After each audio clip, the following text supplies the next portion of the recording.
علامہ اقبال کی فکر سے جہاں تک رہنمائی حاصل کرنے کا سوال ہے، علامہ اقبال نے اپنی فکر کی تعمیر میں اسلامی رسومات یا اسلامی رسمیات کو انہوں نے بہت زیادہ رگ و پے میں اپنی سما لیا ہے، اور ان کی تعلیم بھی مولانا میر حسن کے حوالے سے ہوئی، اور وہ عربی فارسی اور احادیث کا بڑا ذخیرہ ان کے پاس تھا، تو وہ منتقل کرتے ہیں علامہ اقبال کے پاس۔ اور جب علامہ اقبال کو سر کا خطاب دیا جا رہا تھا انگریزوں کی طرف سے، تو انہوں نے انکار کیا کہ مجھے نہ دیں، میرے استاد کو آپ سر کا خطاب دیں۔ تو انہوں نے پوچھا کہ بھئی آپ کے استاد نے کون سی کتاب لکھی ہے؟ آپ تو کتابیں لکھیں ہیں، اس لیے کتابوں کی بنیاد پر ہم انعام دے رہے ہیں۔ تو اقبال نے مسکرا کر کہا کہ اقبال خود ان کی تصنیف ہے۔ تو اس طرح انہوں نے اپنے استاد کا احترام، اور شمس العلماء کا خطاب ان کو ملا ہے۔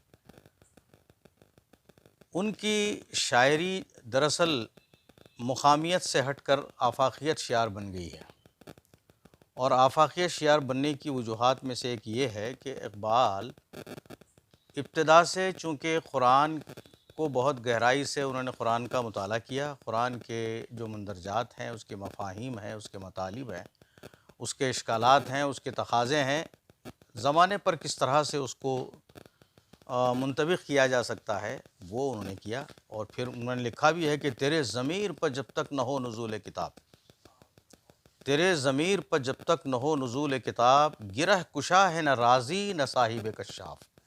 اب دیکھیے، اس شعر کو سمجھنے کے لیے ہمیں یہ دیکھنا پڑے گا کہ اقبال ہیں اور اقبالیات ہیں، اطراف اقبال ہے، اور پھر آپ کے اس کی تشریحات ہیں، پھر جو ہے اسلامی مطالعات ہیں۔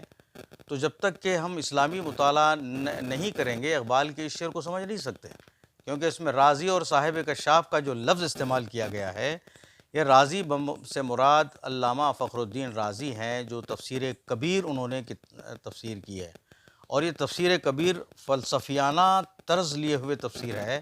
اور دوسری تفسیر صاحب کشاف کا جو انہوں نے حوالہ دیا ہے اپنی شعر میں، وہ علامہ جار اللہ زمخشری، ایک بہت بڑی زبردست شخصیت تھی، جو 700-800 سال پہلے انہوں نے تفسیر کشاف کے نام سے قرآن کے ادبی محاسن کو اس میں بیان کیا ہے، جس کی شرح خواجہ بندہ نواز رحمۃ اللہ علیہ نے بھی کیا ہے۔ تو اب یہ ادبی محاسن بتانے والی تفسیر ہو کہ فلسفیانہ رنگ کی تفسیر ہو، یہ بھی تمہاری گرہ کشائی نہیں کر سکتی، یہ بھی تمہاری زندگی اور حالات حاضرہ ہوں کہ حالات ماضیہ، ان تمام کی اصلاح جو ہے جب اس وقت تک نہیں ہو سکتی، یہ کتابیں بھی پڑھ رہے تو نہیں ہو سکتی، تفاسیر پڑھ رہے بھی تو نہیں ہو سکتی، مگر تو نہ یہ خیال کر لے کہ تیرے ضمیر پر جب تک نہ ہو نزول کتاب، تیرے ضمیر سے مخاطب ہے قرآن۔ اور یہ اصل میں ان کے والد نے نصیحت فرمائی تھی۔ اقبال بہت خوش الحان قاری تھے بھائی، 50 یوں سمجھیے کہ 8-10 سال کی عمر میں قرات تلاوت کرتے تھے، تو والد بہت خوش ہو گئے، بیٹا اتنی اچھی قرات کرتے ہو تم، مگر ایک نصیحت سنو کہ تم جب پڑھتے ہو قرآن تو یہ سمجھو کہ یہ تم سے ہی مخاطب ہے۔ اس کو انہوں نے یاد رکھا تھا، اور جب یورپ کے دورے پہ وہ چلے گئے تھے 1905 کو، اور 1908 میں واپس آئے، تو 3 سال کے دوران ان کے ذہنی اور قلبی انقلاب کی جگہ تھی، وہ کا پیریڈ تھا وہ 3 سال کا۔ انہوں نے نہ صرف پوری دنیا کی سیاست کو دیکھا، بلکہ ہندوستان کے جو سیاسی حالات اس وقت تھے، اور خاص کر اہل کلمہ گو پر جو حالات اور جو مصائب اور آلام کے پہاڑ توڑے جا رہے تھے، اس کی وجہ سے ان کا دل بہت جو ہے تڑپ گیا اور محسوس کیا۔ اور اقبال ایسے کوئی بہت جذباتی شاعر بھی نہیں تھے، وہ چونکہ بہت ہی سلجھے ہوئے آدمی تھے، بہت پڑھے لکھے آدمی تھے، تو جب کبھی کوئی بات کرتے ہیں تو وہ آفاقی تناظر میں وہ بات کرتے رہے۔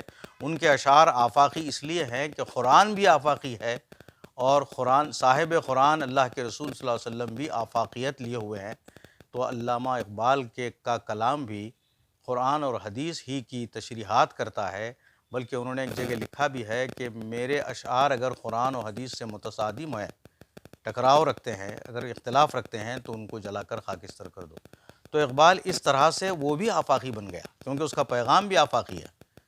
اور اس طرح آج بھی جس طرح اس زمانے میں اقبال کے زمانے میں ان کی شاعری، ان کا کلام جتنا فائدہ مند منفعت بخش تھا، جتنا لوگ حاصل کر سکتے تھے، آج بھی عہد حاضر میں بھی اس کی اہمیت اتنی ہی ہے، بلکہ آنے والے کل میں اس کی اہمیت اور مزید بڑھ جائے گی۔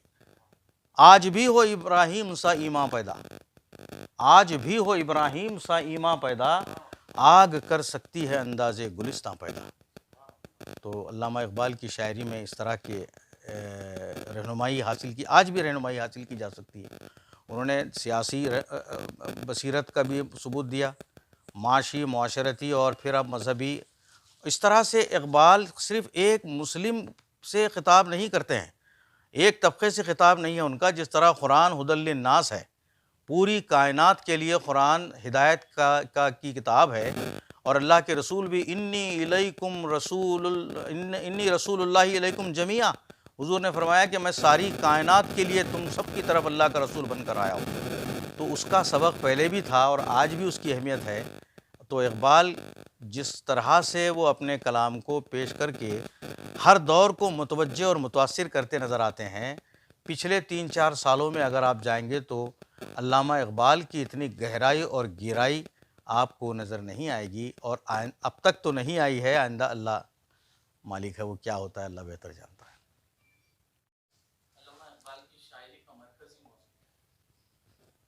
دیکھیے، موضوعات تو علامہ اقبال کے یہاں بہت ہیں، لیکن آپ نے مرکزی کہہ کر کے ایک بہت اس کو محدود کر دیا ہے، لیکن یہ ہے کہ 4-5 موضوعات تو ایسے ہیں کہ وہ ہر موضوع جو ہے مرکزیت شعار ہے، ہر موضوع مرکزیت اپنی رکھتا ہے۔ مثلا 4 چیزیں، جس طرح ہمارے پاس ائمہ کرام 4 ہیں، لیکن اس کا مرکز جو ہے اسلام ایک ہی ہے، اسی طرح اقبال کے پاس بھی 4 جو موضوعات ہیں، جیسے مان لیجئے کہ شاہین ہے، تصور شاہین ہے، تصور مومن ہے، تصور فخر ہے، تصور خودی ہے۔ یہ چاروں کے چاروں مل کر کے ایک مومن صالح بنا دیتے ہیں، کہ مومن کا جو تصور اقبال نے پیش کیا ہے، یہ تصور مومن دراصل ان کا مرکزی موضوع ہے، اور یہ چاروں مرکزی موضوع مل کر مومن کا تعارف کرواتے ہیں۔ اقبال نے کہا کہ کافر ہے جو تلوار پہ کرتا ہے بھروسہ، مومن ہو تو بے تیغ بھی لڑتا ہے سپاہی۔ کافر کی یہ پہچان کہ آفاق میں گم ہے، مومن کی یہ پہچان کہ اس میں خود گم اس میں ہے آفاق۔ تو اس طرح مومن کی کا تعارف کرواتا ہے، جسے اللہ تبارک و تعالیٰ قرآن مجید میں ارشاد فرماتا ہے، بسم اللہ الرحمن الرحیم، وَأَنْتُمُ الْأَعْلَوْنَ إِن كُنتُم مُؤْمِنِينَ، تم ہی غالب رہو گے مگر شرط یہ ہے کہ تم مومن بنے رہو۔ تو اب آپ دیکھیے کہ اللہ کا کلام معجز نظام بھی یہ ارشاد فرماتا ہے کہ اگر مومن صحیح معنی میں ہیں تو پوری دنیا میں آپ غالب ہیں، لیکن عصر حاضر میں ہم غالب نہیں ہیں، تو اس کا بین السطور میں یہ مطلب مترشح ہوتا ہے کہ مومنانہ کیفیات میں ہمارے پاس کچھ کمی ہے۔ علامہ اقبال جس دور میں سانس لے رہے تھے، ظاہر ہے وہ انگریزوں کا دور تھا، اور انگریز کے بارے میں وہ اقبال خود اتنی اچھی باتیں کرتا ہے اس زمانے میں، اگر کوئی دوسرا کہہ دے تو اس کو کہنا نہ آئے، وہ گرفتار ہو کر سلاخوں کے پیچھے چلا جائے، لیکن وار اقبال کا طرز تکلم کہتا ہے کہ عشق کی تیغ جگردار اڑا لی کس نے، عشق کی تیغ جگردار اڑا لی کس نے۔ اب کس نے کہہ کر جو استفہام پیدا کیا ہے، استفہامیہ لہجہ یعنی سوالیہ لہجہ پیش کیا ہے، وہ اشارہ کر رہا ہے کہ انگریز نے عشق رسول جو ہمارے سینوں میں تھا اس کو نکالنے میں وہ کامیاب ہو گیا۔ عشق کی تیغ جگردار اڑا لی کس نے، کس نے اڑا لی بھائی، کس نے کہہ کر آپ کو لگا دیا کام پہ کہ آپ سوچیے اس پہ۔ شاعر کا یہی ہوتا ہے کہ کام یہی ہوتا ہے کہ وہ تو اپنے فنکارانہ انداز میں اشارے کرتا ہے، اور خاری ہو کہ سامع اس کو سن کر کے یا پڑھ کر کے اس پہ غور و خوض کرتا ہے، اور اقبال کے منشا تک رسائی حاصل کرنے کی کوشش کرتا ہے۔ عشق کی تیغ جگردار اڑا لی کس نے، علم کے ہاتھ میں خالی ہے نعم اے ساقی۔ اقبال کہہ رہے ہیں کہ علم تو ہے ہمارے اس دور میں علم بھی چل رہا ہے، نہیں ہے ہم نہیں کہہ سکتے، علم تو ہے، لیکن اس کو کیا کہا، علم کے ہاتھ میں خالی ہے نعم اے ساقی، ہم علم رکھ کر بھی ہمارے پاس دراصل علم بمقام نیام ہے، اور عشق کی تلوار وہ نیام میں ہوتی ہے، وہ تلوار ہمارے پاس ہے ہی نہیں۔ جلوتیان مدرسہ کور نگاہو مردہ ذوق۔ اب مدرسے کو بھی پہنچا اقبال، ہر سطح میں، ہر طبقے میں، ہر جگہ وہ اپنی نگاہ تنقید بھی ڈالتا ہے، لیکن تنقید برائے تنقید نہیں ہے، اقبال کی تنقید برائے اصلاح ہے۔ مدرسے میں اس کو اصلاح چاہتا ہے، مدرسے میں کیا ہو رہا ہے؟ جلوتیان مدرسہ کور نگاہو مردہ ذوق۔ مدرسے میں جتنے بیٹھے ہوئے ہیں یہ کور نگاہ ہیں۔ نگاہ کیسی ہونی چاہیے مومن کی؟ میں بھی آگے بولوں گا۔ کور نگاہ بالکل سطحی نگاہ ہے۔ قال اللہ قال رسول، قال اللہ نے فرمایا، رسول نے فرمایا، اللہ نے فرمایا، رسول نے فرمایا۔ ارے اللہ نے فرمایا تو کب، کس موقع پر، اور آج کے تقاضے کیا ہیں، یا وہاں کیسا اپلائی ہوتا ہے قرآن، آج کے تقاضوں سے کس طرح ہم آہنگ ہوتی ہے احادیث، کس طرح فقہ ہم پر جو ہے لازم آتا ہے۔ تو کور نگاہو مردہ ذوق۔ اچھا، مدرسے کی بات تو ہوگی، دوسرے مصرے میں خانقاہ میں تشریف لے جاتے ہیں جناب۔ خلوتیان میں کدا، اب جلوتیان مدرسہ۔ اب دیکھیے شعری اعتبار سے بھی اور ادبی اعتبار سے بھی شعریات، علم شعریات، رسوم شعریات، ضروریات شعریات، لوازم شعریات پر بھی اقبال بہت کھرے اترتے ہیں، لیکن اقبال خود کہتے ہیں کہ میری نوائے پریشاں کو شاعری نہ سمجھ۔ میں صرف شاعری کے لیے شاعری نہیں کیا ہوں، شاعری کو ایک ذریعہ بنایا ہوں، اور اس ذریعے کے تھرو شاعری کے تھرو میں جو پیغام پیش کر رہا ہوں اس کو سمجھ۔ تو دوسرے مصرے میں اقبال کہتے ہیں کہ خلوتیان میں کدا، یہ معرفت کی شراب پلانے والے میکدے میں بیٹھے ہوئے ہیں، معرفت کے لوگ یعنی خانقاہ میں بیٹھے ہوئے ہیں۔ وہاں کیا ہے؟ خلوتیان میں کدا کم طلبو تہی کدو۔ تہی کے معنی خالی، کدو بولے تو پیالہ ہوتا ہے، سرائیاں خالی نظر آ رہی ہیں۔ ہم دیکھ رہے ہیں کہ شراب خانے میں، مے خانے میں سرائیاں خالی پڑی ہوئی ہیں۔ سرائیوں کا، جام کا خالی رہنا اس بات کی علامت ہے کہ یہاں طلب نہیں ہے۔ طلب ہو تو پھر سمجھ میں آتا ہے کہ سب جام بھرا ہوا ہے، یہ دور چل رہا ہے۔ تو اقبال نے اس کی بھی اصلاح کی اور کہا کہ ملا کی شریعت میں فقط مست یہ گفتار، مولوی مولانا ہمارا صرف باتیں کر رہا ہے۔ دیکھیے اس دور میں جو چل رہا تھا اقبال نے اس کی اصلاح کی۔ ملا کی شریعت میں فقط مست یہ گفتار، صوفی کی طریقت میں فقط مست یہ احوال، وہ مرد مجاہد نظر آتا نہیں مجھ کو، ہو جس کے رگو پے میں فقط مستی یہ کردار۔ کردار کی بات کرتا ہے اور اقبال کردار کو جگاتا ہے۔ اور پھر اقبال یہ کہتے ہیں کہ میری شاعری، میں جو کچھ پیش کر رہا ہوں اس کو ردیف اور قافیے اور صنعتیں اور صنعت لفظ و نشر مرتب غیر مرتب اس پر مت جاؤ۔ یہ کون سی بحر ہے؟ بحر رجز ہے کہ رجز کون سی بحر ہے؟ بحروں میں مت جاؤ آپ۔ صرف یہ دیکھو کہ میں شعری پیمانے میں کیا پیش کر رہا ہوں، کیونکہ اللہ کے رسول نے فرمایا کہ ان الشعر لمن الحکمہ، شعر میں حکمت اور دانائی کی باتیں پیش کرنے کا ایک وصف ہے۔ اس لیے میں، اور بھی شعر بمقابلہ نثر زیادہ اثر پذیری رکھتا ہے، اس لیے میں شعر کو ذریعہ بناتا ہوں۔ اور اقبال کہتے ہیں کہ کیا ہے کہ فقیر راہ کو بخشے گئے اسرار سلطانی۔ ارے بھائی، راستے کے فقیر کو، اب فقیر بمانا کیا ہے؟ اقبال کے یہاں فقیر کا لفظ بہت کئی معنوں میں مشتمل ہے، بلکہ پہلے لوگ بھی فقیر کا معنی لفظ استعمال کیا، لیکن وہ معنی اور مطالب اس دور کے حساب سے ہوں گے۔ لیکن اقبال کی شعری کمال یہ ہے کہ وہ پرانی لفظیات کو نئے معنی پہنا کر کے تاثیر پیدا کرتا ہے، اور کہتا ہے کہ فقیر راہ کو بخشے گئے اسرار سلطانی۔ سلطانی نہیں، بادشاہت نہیں، بلکہ بادشاہت کے گر، بادشاہت کے اسرار، بادشاہ کیسے بننا چاہیے، بادشاہ کو کیسے ہونا چاہیے، وہ راز ہے سربستہ اس فقیر کو بتائے گئے۔ اقبال نے کہا میں اس راستے کا فقیر ہوں، اور فقیر بمانا بھکاری نہیں ہے، فقیر بمانا وَأَنْتُمُ الْفُقَرَاءُ إِلَى اللَّهِ، اللہ کے کلام میں موجود ہے کہ تم سب اللہ کے فقیر ہو۔ فقیر کا مطلب محتاج، میں تیرا محتاج ہوں اور کسی کا محتاج نہیں ہوں۔ تو ایسے فقیر کو، راستے سے چلنے والے فقیر کو بھی اسرار سلطانی بتلائے گئے ہیں۔ کیوں؟ آگے جو ہے اس کی دلیل دے رہے ہیں، بہا میری نوا کی۔ اب دیکھیے شاعری کیا ہے، بہا میری نوا کی، بہا قیمت کو بولتے ہیں نا بھائی، ویلیو، میری نوا، میری آواز، آواز سے مراد شاعری، شاعری سے مراد پیغام، میرے پیغام کی ویلیو اتنی ہے کہ دولت پرویز ہے ساقی۔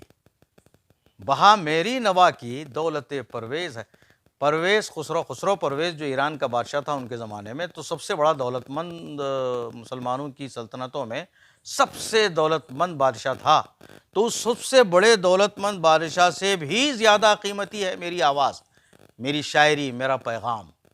تو اقبال اپنے پیغام کو چونکہ قرآن اور حدیث سے مستعار لے کر کے، متاثر ہو کر کے اسلامی تعلیمات کو ہی غلبہ دینے کی کوشش کرتے ہیں، لیکن اس کے باوجود نان مسلم کے بڑی شخصیات کا بھی احترام کیا ہے، انگریزوں کی بڑے جو ہے دانشوروں کا بھی احترام کیا ہے۔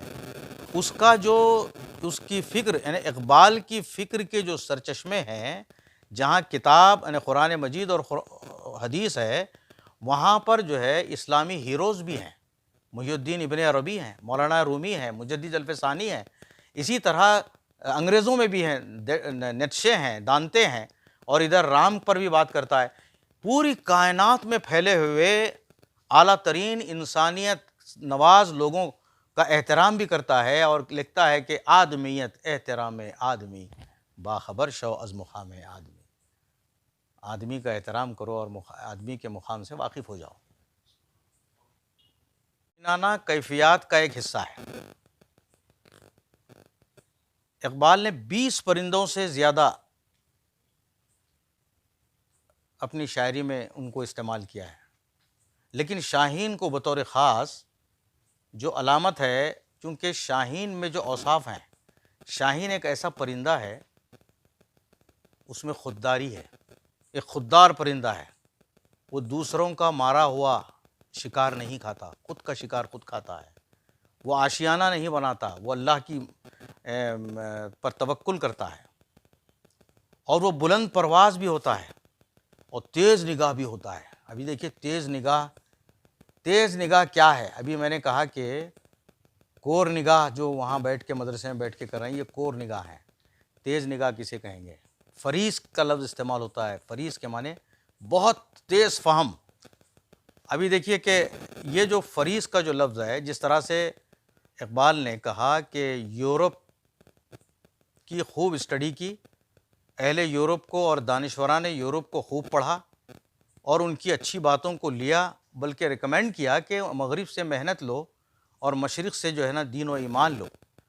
تو مشرق و مغرب کا، مشرقی فکر اور مغربی فکر دونوں کی تہذیبوں کا ایک بہترین حسین امتزاج کا نام اقبال ہے، فکر اقبال ہے۔ تو اقبال نے اس کے باوجود کہا کہ آہ یورپ زی مقام آگاہ نیست، افسوس، صد افسوس کہ یورپ اس مقام سے آگاہ نہیں ہے۔ کون سے مقام سے؟ چشم او ینظر بی نور اللہ نیست، کیونکہ اس کی آنکھ اللہ کے نور سے دیکھنے والی آنکھ نہیں ہے۔ اللہ کے نور سے دیکھنے والی جو آنکھ ہوتی ہے وہ تیز نگاہ ہوتی ہے، کور نگاہ نہیں ہوتی ہے۔ کیونکہ پھر ادھر ہم جاتے ہیں حضور کی کے ارشاد پر، حضور نے فرمایا کہ اتقوا فراست المؤمن، مومن کی فراست سے ڈرو، فإنہ ینظر بنور اللہ، کیونکہ وہ اللہ کے نور سے دیکھتا ہے۔ بھئی مومن اللہ کے نور سے دیکھتا ہے، اس کی فراست سے ڈرو۔ فراست کا لفظ ہے فرسن سے، فرس کے معنی گھوڑے کے عربی میں، اور عربی کے جو لفظ بنتے ہیں نا، وضع جو الفاظ ہوتی ہیں، وہ معنوی فضا کو سامنے رکھ کر کے لفظ وضع کیا جاتا ہے۔ اس طرح وضع الفاظ کا عمل دنیا کی کسی زبان میں نہیں ہوتا۔ اقبال جو ہے اس سے بھی استفادہ کرتے ہیں، وہ کہتے ہیں کہ بھئی ہارس کا، فرسن کے معنی گھوڑا، پانی کی موٹر ہمارے پاس ہے، دیکھیے 500 ایچ پی کی ہے، 1000 ایچ پی کی ہے، ہارس پاور، کیونکہ تیز دوڑتا ہے، گھوڑا تیز دوڑتا ہے، تو گھوڑے کی تیزی کی مناسبت سے تیز فہم لوگوں کے لیے بھی فریس کہا گیا۔ تو اب یہ جو تیز فہمی ہے وہ مومنانہ کیفیات ہیں، وہ اللہ کے نور سے دیکھتا ہے۔ جس طرح حضرت عمر فاروق نے خطبہ دیتے فرمایا، یا ساریۃ الجبل، اے ساریہ پہاڑ کے پیچھے دیکھو، پہاڑ کے پیچھے دیکھو، ہزاروں میل دور ہیں، کیسے کیسے حضرت عمر نے دیکھا۔ اقبال جو کہہ رہے ہیں کہ مومن کی نظر اور گہری نظر، تیز نظر، کور نگاہ نہیں، تیز نگاہ، تو وہ حضرت فاروق اعظم کا حوالہ اس میں ملتا ہے کہ ہزاروں میل دور ساریہ کو آواز دیتے ہیں اور ہزاروں میل دور سے ساریہ بھی سنتے ہیں، پلٹ کر دیکھتے ہیں تو فوج آ رہی ہے، دشمن کی فوج آ رہی ہے، پلٹ کر پھر جو ہے وار کرتے ہیں تو شکست جو ہے آپ کے فتح میں تبدیل ہو جاتی ہے۔ تو یہ ہے مومن کا عمل، اور مومنانہ کیفیات میں یہ ہے کہ وہ اللہ کے نور سے دیکھتا ہے۔ اور حدیث ہے، بخاری شریف کی حدیث ہے جناب، بخاری شریف میں حدیث ہے کہ اللہ تعالیٰ فرماتا ہے، حدیث قدسی ہے یہ، حدیث قدسی میں اللہ فرماتا ہے، گویا ہوتا ہے اور رسول اللہ راوی ہوتا ہے۔ تو حدیث قدسی یہ اللہ فرما رہا ہے کہ جب میرا بندہ کثرت نوافل سے میرا تقرب حاصل کرتا ہے تو میں اس کی آنکھ بنتا ہوں جس سے وہ دیکھتا ہے، میں اس کے کان بنتا ہوں جس سے وہ سنتا ہے، میں اس کی زبان بنتا ہوں جس سے کہ وہ بولتا ہے۔ تو اقبال کے سامنے یہ سب حدیث کی باتیں تھیں، قرآن کی باتیں تھیں، اور اوصاف جمیلہ کیا کیا اور کہاں کہاں ہو سکتے ہیں، اس کی تاثیرات کیا ہیں، اس کا اندازہ تھا۔ تو یہ صرف مومن کے یہاں پیدا ہوتا ہے، اور اس مومن کے جب اتنا سب تصور شاہین سے ہو کر، اور تصور شاہین جو دراصل نوجوانان اسلام کو خطاب با جوانان اسلام کے حوالے سے بھی اس نے شاہین سے تجوید دی کہ ہمارے بچے جو ہے نا یہ شاہین صفت بچے ہیں، ہمارے بچوں کو شاہین صفت ہونا چاہیے۔ یہ شاہین کا جو علامت استعمال کیا، یہ علامت مسلمانوں میں بطور خاص نوجوانان اسلام کے لیے استعمال کیا، کیونکہ اس میں خودداری کی صفت ہوتی ہے۔ تو بچپن سے ہی، ابتدا سے ہی ہماری تربیت میں یہ اوصاف جمیلہ ہونا چاہیے۔ جب جمع ہو کر کے تصور شاہین سے، تصور خودی سے، تصور فخر سے جا کر جب مومن کامل بن جاتا ہے، تو اس مومن کامل کے لیے اقبال کا ایک شعر سنیے آخری میں۔ اقبال کہتے ہیں کہ جشتے نہیں کنجش کو حمام اس کی نظر میں۔ اب مومن کیسا ہے دیکھیے آپ، چھوٹے چھوٹے چڑیا اور کبوتر، حمام کبوتر کو کہتے ہیں، جشتے نہیں کنجش کو حمام اس کی نظر میں، دو پر والے جانور اس کی نظر میں نہیں جمتے۔ اب دو پر والے جانور جو ہے اقبال نے جو استعمال کیا ہے، آپ ظاہری مطلب بھی لیجئے اور استعارہ بھی دیکھیے، تشبیہات اور استعارات بھی بہت ہیں یہاں۔ استعارتاً اقبال نے وہاں دنیاوی عہدوں سے مراد لیا ہے۔ دنیاوی عہدوں کی طرف مومن کی نظر نہیں ہوتی جناب، وہ تو بہت آزاد منش رہتا ہے کبھی بھی۔ تو اب وہ جو جشتے نہیں کنجش کو حمام اس کی نظر میں، مومن کی نظر میں، جبریل و سرافیل کا صیاد ہے مومن۔ جبریل جیسے 600 پر رکھنے والے فرشتے پر بھی قابو پا سکتا ہے، اسرافیل کو یہ کرنے سے پہلے روح قبض کرنے سے پہلے روک سکتا ہے، اور جبریل کے بارے میں تو یہ کہا کہ بھئی ایک پر پھیلا دے جبریل تو پوری دنیا اس کے سامنے چھپ جائے، ایسے 600 پر والے جبریل پر بھی قابو پا سکتا ہے، وہ ہے مومن۔ تو اقبال کا مرکزی موضوع جو ہے دراصل یہ مومن ہی ہے، اور مومن کی جو ہے کا تعارف ہے، اور مومن کے اوصاف جمیلہ کو اپنے مؤثر ترین کلام کے ذریعے پہنچاتا ہے۔ اس کی ایک شاخ ہے تصور شاہین۔